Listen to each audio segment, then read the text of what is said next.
Kali in the drafting phase with Angel looking completely unfazed here. Yeah, also interesting that RNG are going to pay a lot of respect to Bin, which makes sense. We see Xiaohu laughing on the screen right now. I think he knows where he should stand in terms of the 1v1 lane. Xiaohu, an exceptional laner. He is playing a new lane for, the first time in his career, so it is going to be not the easiest climb up the mountain for him in terms of this one. And it definitely looks like he's just angling himself for probably something like the Gnar or the Ornn, something that he can get away blind pick now that they are on the blue side.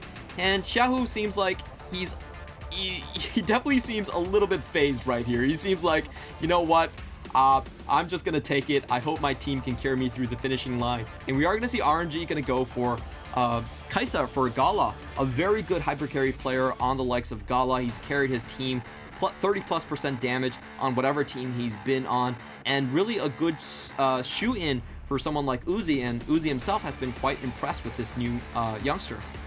Yeah, and I'm interested to see where Suning go with this one. Typically, you do see jungle and then typically one rotation of your bot laners done in the first phase. You would have kind of expected it to be something like the Samira, and you just go that route. It is typically the handshake we see, where Samira has more pressure early on. People are more afraid of Kai'Sa as she scales up. But instead, Suning just going straight for this Aatrox. Of course, we saw Zoom's Aatrox earlier on in the day. This champion can do quite a lot. It does have a few, not necessarily problematic matchups, but things that are slightly edged in the other direction. And then SOFM going back to his Olaf. It is one of the picks that he's brought out many times throughout his career. Been very innovative with it at different points. So thus far, I'm liking the emphasis on priority picks on both sides.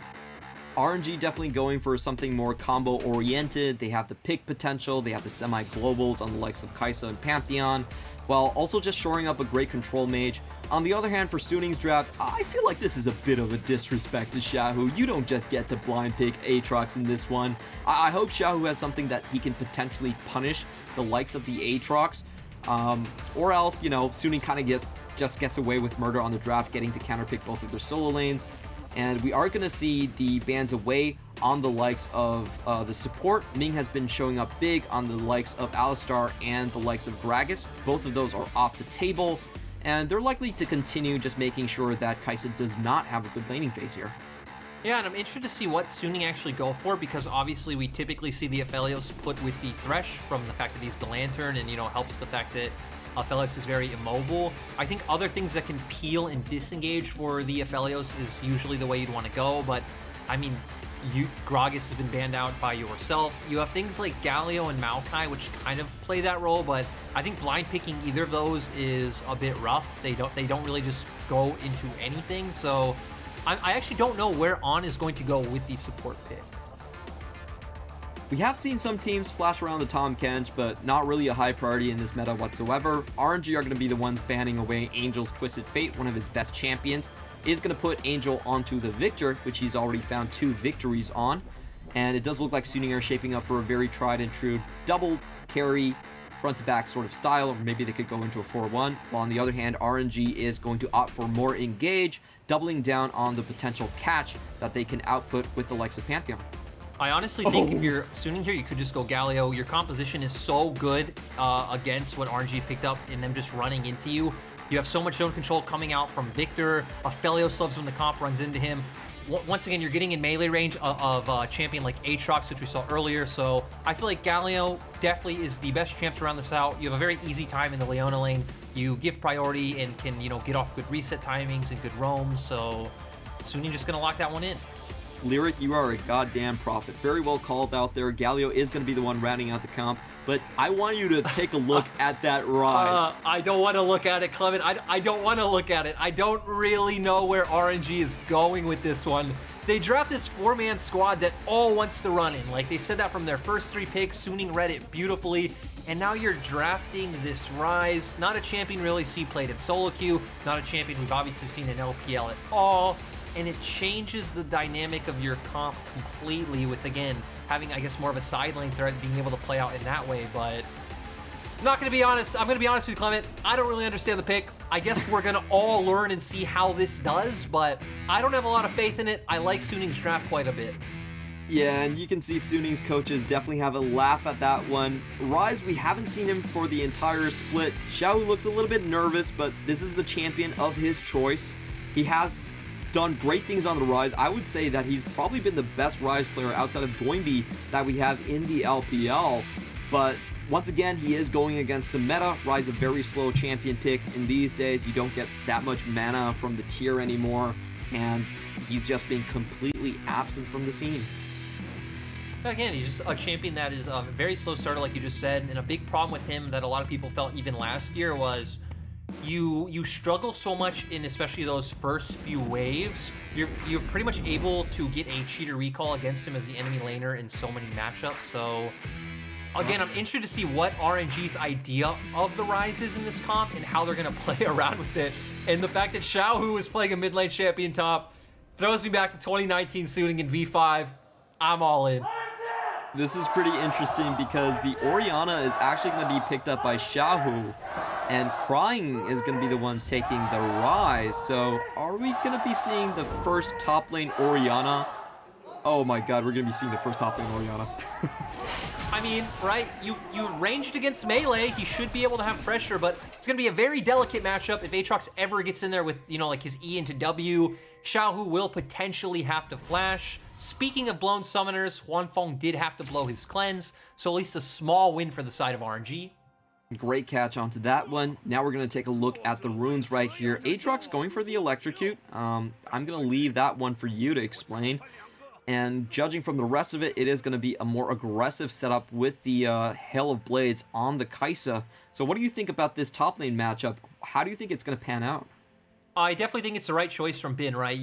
This isn't going to be some like long extended trading that you need the Conqueror for. This is going to be about those short bursts that you can get onto Aatrox against the Orianna. So it's going to give you more kill pressure in that 1v1. Going to be a lot more about short trades for you. Xiaohu, of course, with the phase rush just makes sense because as we set up earlier, if Aatrox can get on top of you, you are just dead. You definitely need that movement speed coming out from the phase rush. It feels kind of weird, but looking at these two lanes in the Orianna and Rise, I don't feel like there's much that RNG can actually do on their top side. It feels very pressured, it feels very, very slow and sluggish. So, unlike our predictions, it does seem like RNG are actually kind of just giving up on the top side. I think SOFM is probably going to have his way in this entire matchup. Taking a short look at the bottom side, small trade coming in, Justice Punch does land, but the trade just does end right there. How do you think Wei is going to path around this map? Because it doesn't seem like he actually has that many options. I don't think Wei realistically has any options. You look at Xiaohu's matchup, right? He should push in his wave consistently. Bin will only look for timings on the bounce back and look for these all-ins. We do see Wei heading up now, so maybe they think they can set up some kind of early dive. They are slow pushing onto the bot lane. The Ignite is down, but he's still alive. 100 and about 50 HP still left onto the champion, so he's going to do fine. But meanwhile, on the top side, this is going to become a 3v1 dive as the play develops. Bin is being forced out of the top lane, but I don't think he necessarily dies right here. Is able to walk away from this one. But like we were mentioning in the pregame, RNG is all about that top side these days, and Xiaohu is going to benefit from the play. Yeah, really interesting that they pick these, again, champions that we were calling slower. They still have range versus melee advantage in topside. They use that to stack up a big wave, zone Bin out from the tower, and try to find some kind of advantage. At least they do have a TP advantage, but I don't know if this is a realistic way for RNG to find big enough advantages throughout the game to turn this into a win. Very cheeky steal attempt there from Gala. Tries to get the scuttle. However, SOFM is going to secure that one. And I think it's about time for some payback as SOFM does head towards the top lane. Not a lot that Xiaohu can do if he is tagged by the Undertow. So I'm assuming that's just going to put a lot of pressure on Wei to try to cover his lanes. And another interesting thing about the matchups we have on the map, right, is that Angel should consistently win trades up against Cryin. Cryin will at least be able to try to attack Angel's mana pool as we've seen him doing, but now that Angel's backing up the tier, that will be much harder. One interesting change we can talk about with Rise is the fact that Seraph's Embrace was changed, right? It doesn't give the shield anymore. Now it just increases your maximum mana, which of course goes really well with Ryze's passive of converting mana to AP, so there's at least some like interesting like theory behind the Ryze, but we definitely need to see some practical execution of it first. SOFM goes in with the Ghost, does tag onto Xiaohu. Xiaohu still has the flash, so he will be able to get away from this one. However, the laning phase is just going to become more difficult from here on out, as we do see the entire wave crashing in, likely to force the teleport coming in from Xiao to pick up this one. And once again, you know, just harping on that top lane difference, it is going to be a rough welcoming for Xiao to finally meet a top laner of the top of LPL. Yeah, this is where it's going to be rough for Xiaohu, because now you're going to be pushing your wave. Your wave's already on the bounce back, so you know it's going to go into Bin's tower at some point, but you don't have flash. Bin definitely will win the all-ins. He's already buying a Null Magic Mantle, so just kind of indexing even more for the 1v1 against Xiaohu. Once that lane pushes out, if Xiaohu can land the W, I mean, if Bin can land the W, I'm sorry, I think Xiaohu's potentially just dead. We will be on the lookout for that 1v1. In the meantime, I do want to mention that this is something we haven't really seen from Olaf. We know it's very popular in solo queue to bring the likes of Ghost as a summoner. But what do you think SOFM is indexing into this one? I'm sorry, I have to cut you off right there. On is going to go in with the Justice Punch. Does find Ming, burns the flash right there. Exhaust goes down onto Gala, and there's just no hope for Gala. He's going to get stuck here. He's going to give up his life, but he does hold on to his summoner. So very calm, cool, collected play right there. Still great pick for Suning, and they could transition this potentially into a dragon, because RNG are in their topside jungle, and Suning do know that. So we see SOFM going on to Drake right away, and the question about Ghost, I think, is a good one. I think SOFM should have a really good time running down any member of RNG. They are so squishy, they don't have good ways of locking down with Ragnarok, but Bin's Bin getting caught is out. getting targeted on. The Rune Prison does go down. However, Bin uses his flash, gets out, gets the Q2 knockup. And once again, we're going to see RNG very unorthodoxly trading their top side for the bottom side, trading their bot side for the bottom side, excuse me, and just trying to keep Xiaohu afloat in this lane. We do see some help coming in from Suning as they do roam on up towards the top, so this is going to be a 2v2 if Wei wants to try his chances. But great ward coming in from RNG as well. They definitely anticipate the rotations. They have the ping to see it. SOFM is going to find Wei, and there's nothing I think this Pantheon can do except for just use the flash. In fact, SOFM is not going to spend any of his time on Xiaohu whatsoever. He just goes forward, but Xiaohu, cleverly on his side, holds on to his ultimate. So nothing really lost there on the side of RNG. They all get away. And RNG had to make that play around top side. We had earlier talked about Xiaohu's wave pushing back into the side of Suning, so Wei had to be there for that timing to make sure that he didn't go down. Unfortunately, it makes them lose Dragon, but on the side of RNG, we're having that classic trade of RNG trying to snowball gold across the map, while Suning trying to set up for dragons. The problem for RNG in this is that Suning aren't actually falling behind in terms of gold. Definitely seems to be the case. They did claw back in the gold column with that overchase on the side of Suning. They ran two members up, couldn't find any of the picks right there, and that does give a little bit more farming time to the likes of RNG, who are now equal despite the kill difference.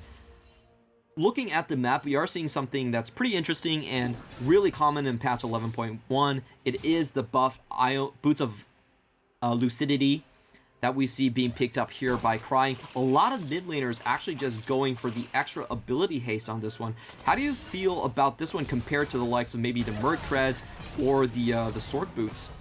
I think it's really interesting, even watching, you know, like the likes of what mid laners doing in LCK, what LPL mid laners are doing in solo queue. You're seeing a lot of Victors doing it, seen some Orianas, some Syndras. A lot of people are picking up. Of course, almost all supports are buying them as well. So just valuing the extra cooldown when the meta is filled with so many champions that have low cooldown abilities, and just being able to spam those off cooldown. I think Gragas has been an example we've harped on all day with, like, as a good example.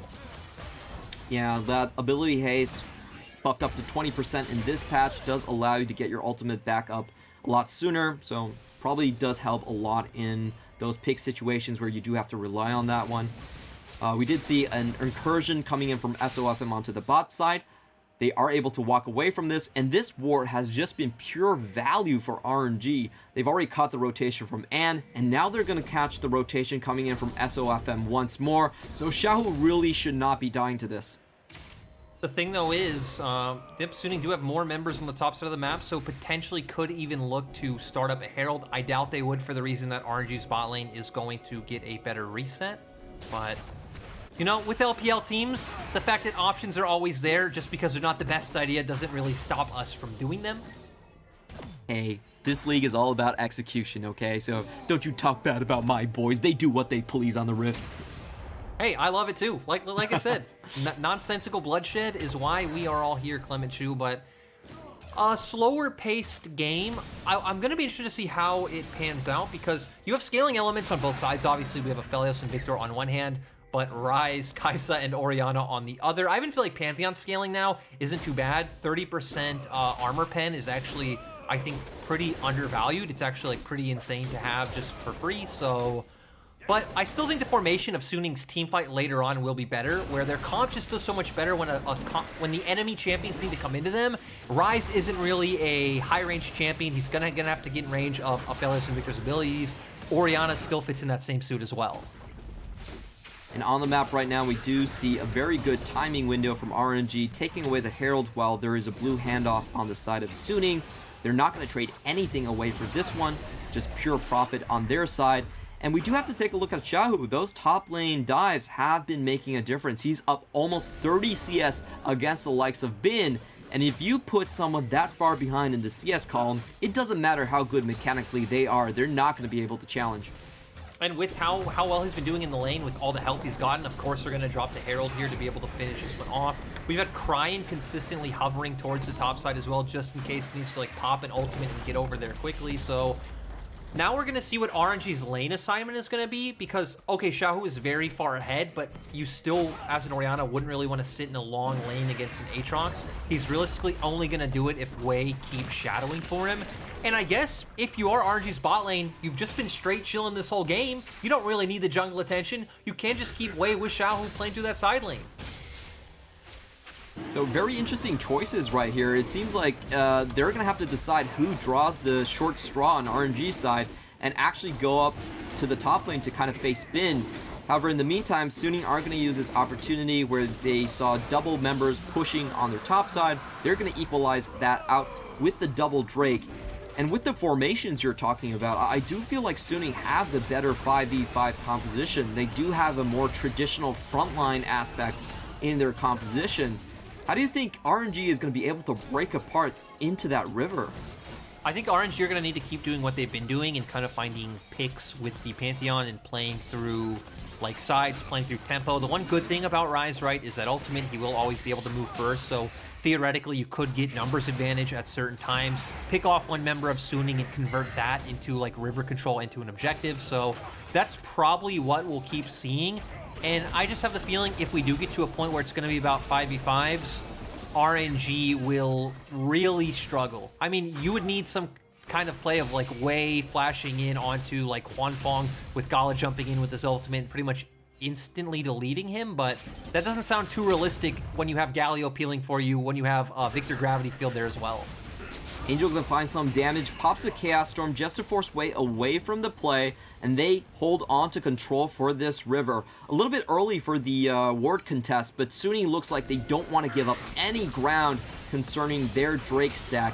And SOFM actually taking away the Big Raptor 1v2, just showing his prowess and laying it on the table. He's the boss of the bottom side. I mean, he's like been ahead of Wei this whole game consistently so far as a level up. Of course, we've seen Wei affect lanes a lot more, which is the dynamic we expected on E-Star. Wei was like a gank-heavy jungler, would gank bot at level 2 or 3 every single game. SOFM always been a bit more about himself in his own matchup, which, again, in 2020, 2021 is great. That is the way the game is played, but it is interesting to see how these dynamics kind of coincide as Xiaohu still just split pushing on Orianna. I think he might have overstayed his welcome as 3 members of Suning are rushing up towards him. Xiaohu still does have the flash. It's all about how much time he can actually waste on this Suning roster. He does walk away from the umbral chains, but he is tagged by the undertow. I'm sorry, Xiaohu, there's really nowhere for you to go, and he can't find the tower in the top lane. I have to say I love the way Suning are playing this because they are pretty much disregarding Xiaohu's push in the top side until they're sure he can't get away with anything. It's really interesting because Suning in all 3 of their games now have picked these sort of comps that are really good against a lot of traditional LPL teams that just want to come into you. Where again, you have so much zoning threat, you have so much like good damage in short range and choke points where you can be quote unquote more reactive and still win out in most situations. Now, I love the picks like the Victor that they've been using, but we have a skirmish happening right now. RNG actually fighting the 2v3, but they do have help with Xiao incoming. They do find the first kill. On is stuck among 5 members, and that was the pick we were talking about. That was the pick that was going to open up the river to RNG. Perfect play right there. It really did started with SOFM walking over those 2 wards, not even catching out the pink. Great anchor from Xiao. He's able to cut off the retreat, and that's the composition strength that we were talking about. Just the pick potential incoming from the likes of Crying and the double teleport from Xiao too. I can just understand as SOFM that you wouldn't expect that to happen. You're walking in and suddenly like Orianna and Ryze just show up for pretty much no reason. We're not fighting for anything. So I think SOFM just getting caught a bit off guard, but hey, those are the more creative plays that RNG need to make if they do want to come out ahead in this game. We do finally start having mythic items on all sides. Kind of hilariously, we have the same 3 mythic items on both sides, you know, being built: Kraken Slayers, Luden's Tempest, and the Gore Drinkers. Definitely what we've used to seeing right here. Ming is caught out.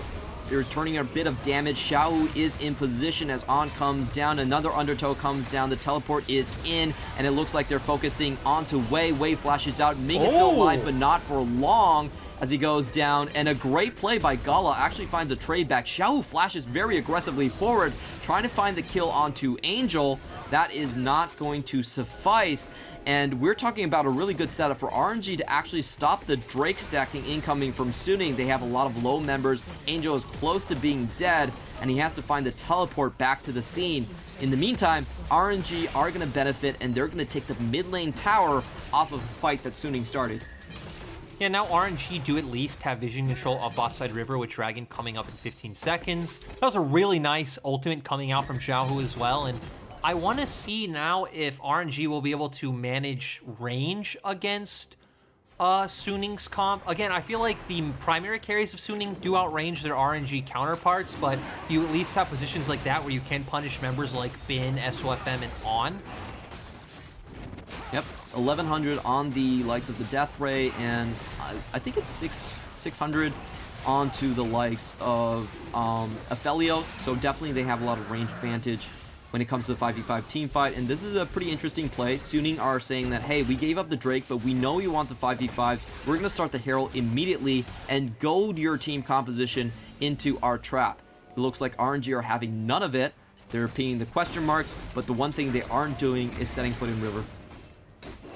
Yep, so still just going to be a bit of a split map that we've been seeing a lot throughout this game. Of course, early on, both teams were playing a bit around top side, but Suning quickly gave up on that, realizing, hey, RNG are throwing all their resources into this.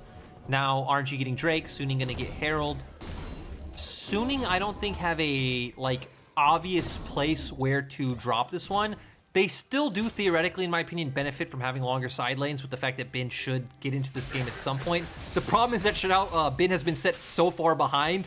I feel like we are way off from that point. So maybe benefiting more from just at some point trying to find the tempo to group mid and 5-man push that tower.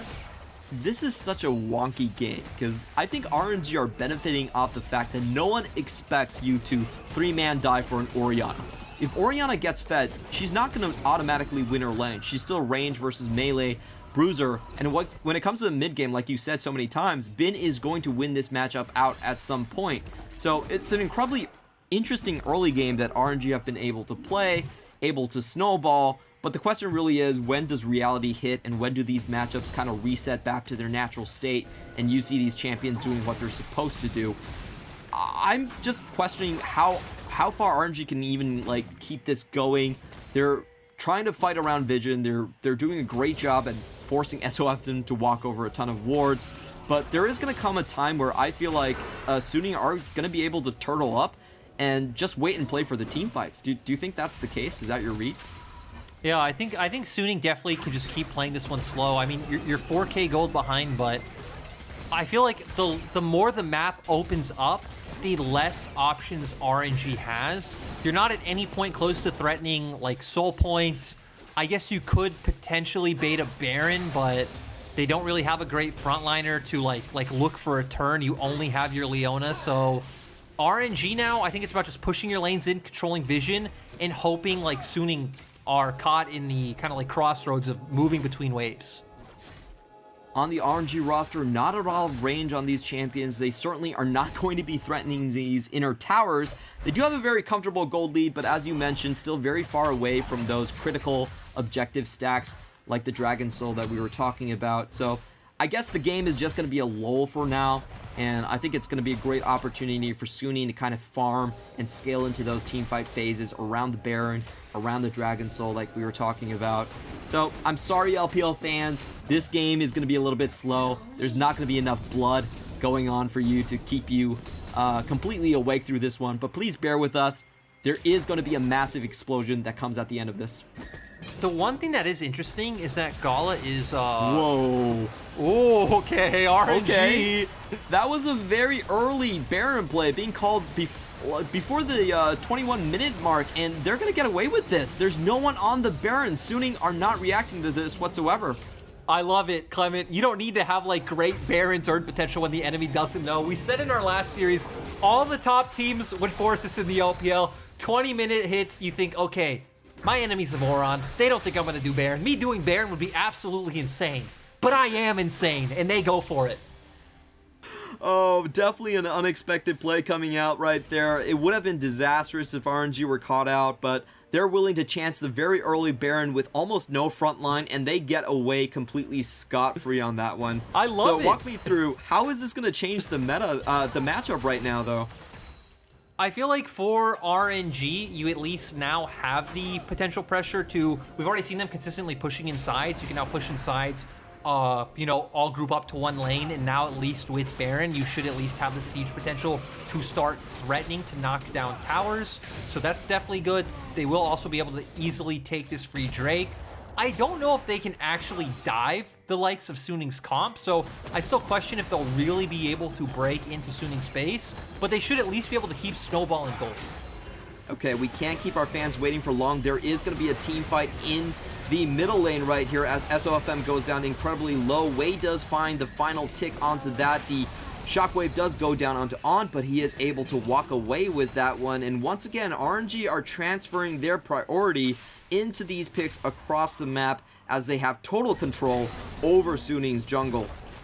And it's just like we said, right? That RNG would have to find a pick from one of the members of Suning, kind of like traversing their jungle, walking back and forth to catch the waves that RNG are pushing.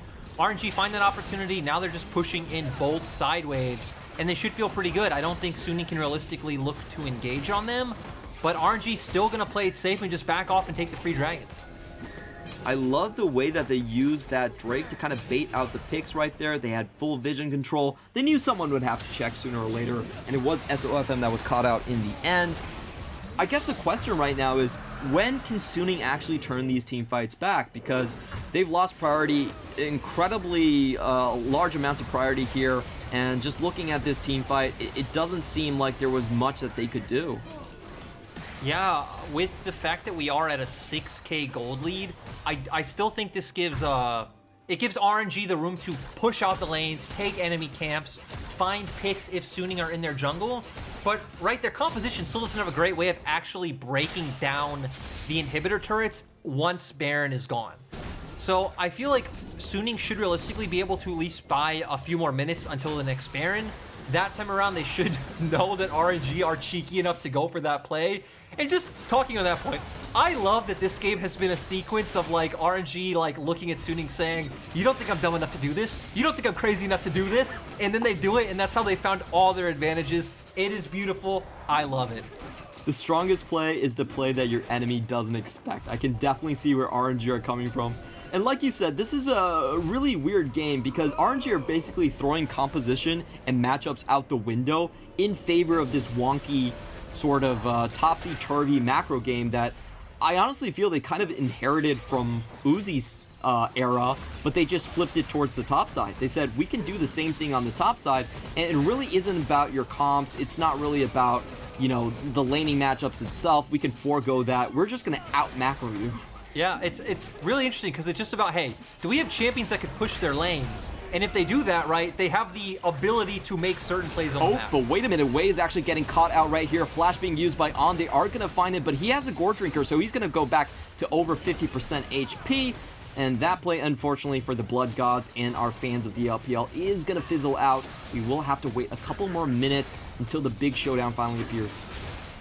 I feel like the biggest thing for the side of RNG as well is the fact that Gala has an item advantage over Huanfeng. Even when we saw SOFM go down in the bot side jungle, it was the fact that Gala was able to, you know, ult in and pretty much delete him instantly, having Kraken Slayer and the Collector enough to do that, and now having the Runon's Hurricane. So the fact, as long as Gala has this item advantage, you're always at least going to have the burst in pick potential onto singular members of Suning. Maybe not the 5v5, but you can always pick off 1 or 2 targets. It's really interesting to mention right here, but on the side of Suning, there actually aren't a lot of targets that can take the full brunt of a rotation coming in from RNG. Even taking a look at Bin, he's kind of caught between separate items right here, going for the Phage, most likely going to go with the Sterk's Gauge, and also the Spectre's Cowl at the same time, so he's not going to really have a completed tank item anytime soon. And like we were mentioning, the RNG burst damage is going to be effective. There really aren't any targets on Suning that can withstand that. Now the big question is, Baron's gonna come up soon. Do RNG go for it again, Clement? Do RNG big brain play us on and go for it again? I think they do. With this item advantage, I think they should be pretty comfortable in walking into this one. However, I like what they're doing. You know, Crying does have to teleport. He's gonna be the one to be pushing out onto the bottom side of the map. And once again, it's about trading leverage for RNG. Trading priority for RNG. If they can get to the side lanes, if they can get the side lanes pushed in fast enough, I think they can have an open window to just take this. Yeah, and again, it just goes back to that philosophy we talked about earlier. RNG's game plan has pretty much been to, like, have the ability to push out all lanes, and if we do that, Suning have to react, you know, on the map, and we should be able to take control of, you know, some area on the map. Engage coming in, actually Ming going in all the way. I didn't really expect that to be the case right there, but a great shockwave incoming from the likes of Xiaohu. He's gonna find 2 targets. They're gonna delete the opposition, and RNG are in the enemy base. This is a 5v3 situation. Wei still going in. Angel is doing work with those gravity fields, and I think he is going to be able to trade 1 back. Actually, he's going to get 2 for his trouble. And not only do Suning stop the bleeding, they also stop the potential Baron play incoming. Angel actually flashes in for 1 more on the Death Ray. Isn't able to find the pick just yet. However, this is a good time for respite on the side of Suning, and they likely are going to be having a couple more minutes to scale back up. RNG need to get out of here. There's no way their composition's going to be able to dive inhibitor turrets with the champions they locked in. They find the initial picks. It looks great. Once again, push waves in, control one side of the enemy jungle. They all jump in. We see nice damage coming in from Gala and beautiful shockwave coming in from Xiaohu. The problem is when they keep running forward, it is like a 2v5 in this scenario, but you're up against an Aatrox and a Victor. We've talked about how good Suning's composition is at controlling space and zoning away the enemy. RNG were already low, they're all squishy, they just don't have a way to keep going forward. And we see RNG are feeding everything into Xiaohu, and it's been working so far. It's going to be the Spring Tiger, and I think RNG are actually going to be starting up the Baron very soon. Instead, they find the catch onto On. I don't think On is getting away from this one. So once again, the door is wide open for RNG to hopefully take down this major objective. They are going to start it right away. With Angel still having his teleport, he's going to be looking at an angle to come into this fight. Huanfeng is stacking up on the crescendoms as well. They're going to go in, but they're a little bit too late. RNG already have the big purple worm down, and they're going to chase in, try to look for more. We see the ultimate being used here by Rise, but Ming looks like he didn't get the memo. Goes in 1v4, goes down. Wei still trying to find something, but Angel and Huanfeng are still at very comfortable HP bars at this point. I don't think they can chase this. So we see now how the compositions would have worked out if this game was on an even and neutral setting where realistically RNG can't run into Suning's comp. They should not be able to do that. They've been able to do that because of how far ahead they've gotten, but they try. Like you said, Ming doesn't get the memo. He gets picked off, but still the fact that RNG get this Baron is going to be massive. They can keep playing out this macro strategy that you've talked about, but SOFM might be caught out. Yep. a good taunt from On to stop the bleeding onto SOFM. He takes the damage instead, and they're able to walk past the river. That was a pretty interesting fight. On the middle right there, it did look like Crying was trying to use his ultimate, but nobody was getting on board, and Ming was a sacrificial lamb. So a little bit of miscommunication on that one. Still, RNG are going to walk away with the 7k gold lead now and the Baron buff. But like we were talking about this entire game, it's all about closing. It is all about closing. A lot of RNG members are short range, and it's going to be fairly difficult to crack into that base. They don't really have tanks that can tank up the tower either, so it's going to have to be a pretty brutal force down or a great wombo combo if they want to take Suning's high ground. And the thing is, we see that Angel's about to pick up his Rabadon's death cap, you know, at some point in the future, you would assume, so he's already a victor, has a ton of wave clear, gonna have a ton more AP.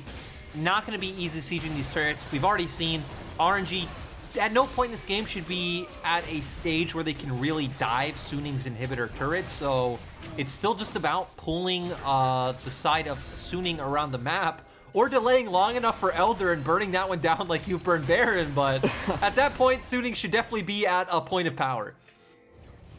It seems like RNG, like you were talking about, if they want to wait for the Elder Drake, that is still 2 dragons away if they take all of their Drakes. So realistically, that's going to be 11 minutes plus 2, about 13 minutes away, and that should be enough time for Suning to start something. In fact, they are going in just right now. Victor is the one that does a lot of damage, but wait a minute, Xiaohu with the massive shockwave gets the entire team across from Suning, and that evaporates their main wave clear tool in the likes of Angel. That is going to crack the base open. They don't have to worry about the tower tanking them down. Instant teleport on the side coming in from Xiaohu. Just a great play and a great wombo combo that we were talking about. Death timers are long, Clement. RNG could potentially go for the end here. They definitely have the burst damage that we talked about. A lot of members are still healthy. Wei, the only one low. SOFM does retreat for that one just fine, and Wei is going down to about 30% HP. They still have 4 members taking down this tower. So far, Huanfeng hasn't been able to get much damage in. His front line is still not alive, and looks like RNG are going to walk away very satisfied with the 2 inhibitor towers that they get. You know, I feel like this is such a slow burner of a game, but more and more RNG and Xiaohu specifically are showing up that they could definitely find those opportunities and close the deal. I just love that in 2021, we are getting a 2019 Suning/Victory 5-esque team. Xiaohu and Cryan might not be changing lanes, but we're getting the double mid lane champions. And it's always fun to like add personality and flair to certain, you know, teams and have a very set identity. It's cool that now we've seen Xiaohu on 3 very different champions, Camille, Gragas, and now Orianna. So RNG at least showing they're going to be an extremely versatile team in 2021 spring. And I love the fact that you pinpointed out at the very start of our segment that Xiaohu, you know, he's going to have a volatile lane, and RNG are never going to leave him alone. That's exactly what happened this time. So many 3v1s into the top lane, and right now if you look at the items, he's sitting at 4 completed items compared to 2.5 on the side of Bin. So Bin can realistically just be one shot by RNG dumping their damage onto him. Not a lot of front lining from Suning at this point, and their towers are open. So RNG, it looks like, you know, maybe they could just use a priority, get the next Baron, get the next Drake, and maybe put Suning so far behind in gold that regardless of their composition, they can just walk through. That's the thing, right? It's just all about items at this point. You look at Xiaohu. Xiaohu's on 4 items. Bin is on 2.5. Gala's been a whole item over Huanfeng this whole game. And remember, RNG left bot side alone. RNG didn't do anything bot. And Gala is still an item ahead just because of all the team advantage that RNG have accrued all around the map. So we're way past the point of like compositions and formations and how they play out. RNG have just been snowballing, and this is the one thing that is reminiscent of 2020 RNG. RNG was a team that would typically either snowball or bust. They were extremely good at finding early game gold advantages. They just weren't always too great at closing them out. So it goes back to the question you posed, can RNG close it out? Well, it feels like they're going to attempt something right here as they do send 2 members into the mist of Suning, and they do actually, wait a minute, Xiaohu is the first one to go down. There is a GA onto the likes of Huanfeng, so he's going to still stay alive for quite a while in this one. Is Suning going to be able to turn this one around? Both of the solo laners down for RNG, and only Wei and Gala left, but Gala is on a sliver of HP right now, so it is going to be a 3-for-3 trade, and I'll be honest, that one seemed a little bit adventurous on the side of RNG. They actually just sent 2 carries into the midst of Suning's base. We were just talking about in 2020, they didn't know how to close out with the gold lead, and you know, pretty much all of these members are still here, Wei really being the only fresh addition to the organization, so yeah, they still have that spirit of 2020 RNG, but hey, RNG at least are nothing but consistent. Baron comes up, that means they go. Well, RNG are going to secure this one, but I get a sense that RNG members are kind of confused whether they want to take the portal offered by Crying or not. Sometimes it's a tank, sometimes it's an ambulance, but that time it was a hearse. So you always have to weigh your options in these team fights. It is getting a little bit messy, but at least they do get the GA away from the likes of Wanfeng. Only 2 members. And like you said, it's a questionable choice whether you take Cryan's ultimate. Xiao, who sadly trusts his teammate, goes in, gets instantly deleted, and doesn't matter about the gold lead. It's a 4v5, and now it could come into the factor that your formation's better. Suning at least even out the kill trade, but hey, at least RNG are the ones who are able to pick up a Baron, but we've seen in these team fights, it's always a different member on RNG who's able to dish out the most damage. I guess that's what happens when you say, screw team comps, let's just draft 3 different hyper carries that any of them can step up in any fight and carry. And RNG are going to go back to their same tricks. They're going to take control over this entire section of the jungle.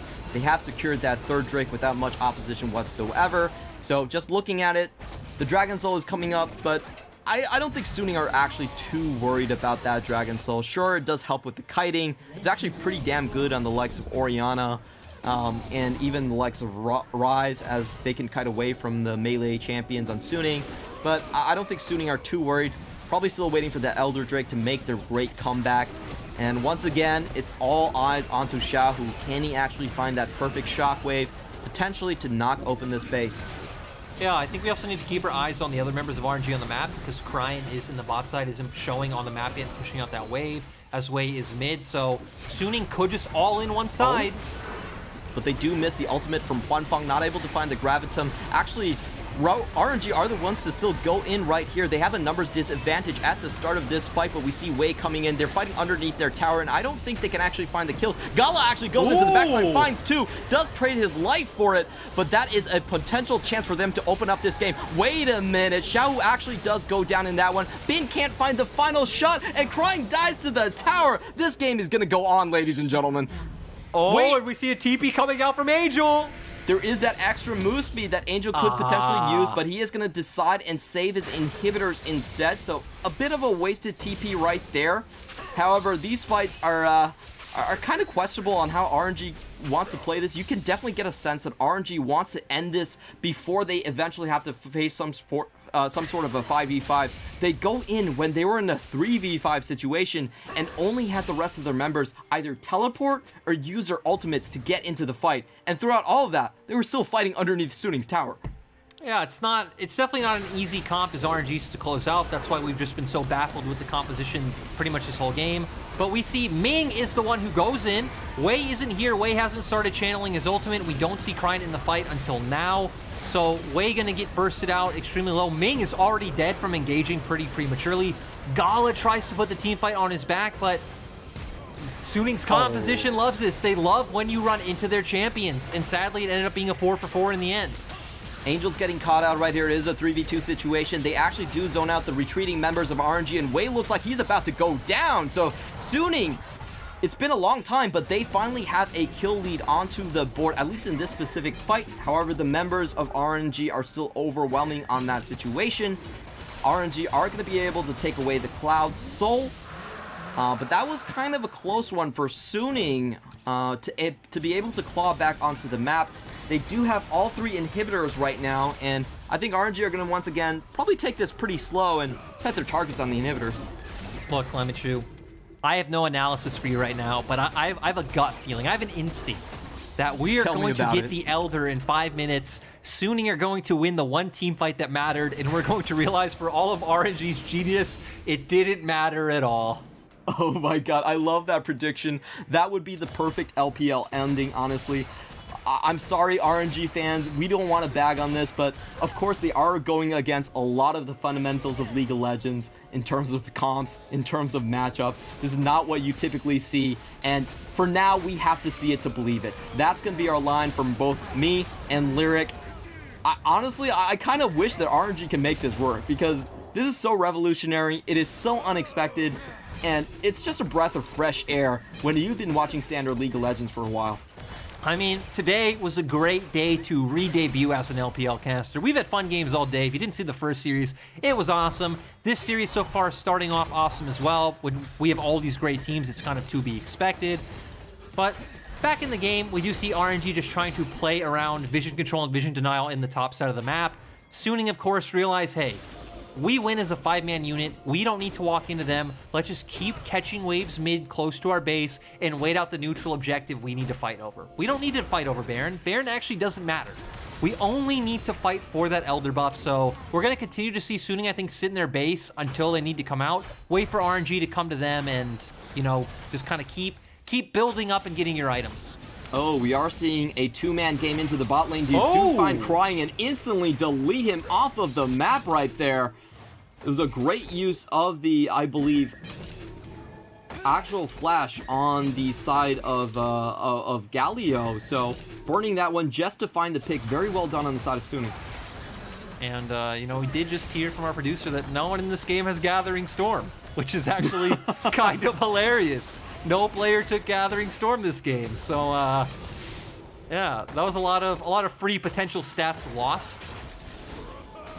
I do think that we are going to be approaching the longest game of the split so far. It felt like it was 42 minutes. I might be not be remembering this correctly, but never mind. We are going to see a team fight. SOFM going to go super low. Ignite still ticking on him. It does look like he will survive this, but Suning do have to chance a lot of things on trying to make sure this Baron doesn't go over too freely to RNG. In the meantime, they are going to start up this 4v5 Dragon. However, SOFM is still very far away. Suning is going to try and play keep away. This might be the crucial team fight as we go in. Wei does stop the Baron from getting stolen by Suning, but that was a very sweaty moment coming in from the side of RNG. I think Suning made the correct choice, so like we pointed out a few moments ago, Suning don't need to fight for this. RNG, like, Baron doesn't help them end the game. Baron might help them take the top inhibitor turret. It might even help them take the inhibitors, but at the end of the day, this is going to come down to a team fight, and Suning, I think, are the ones who dictate when this team fight should happen. It will either be when RNG are going for the game-ending push, or it will be at Elder Dragon. You're still just building up items. You still are behind in items compared to RNG. Look at Xiaohu. Xiaohu's on full build. Bin still is not there yet, so I think taking it slow is the correct route for Suning. Definitely agree with you on that one.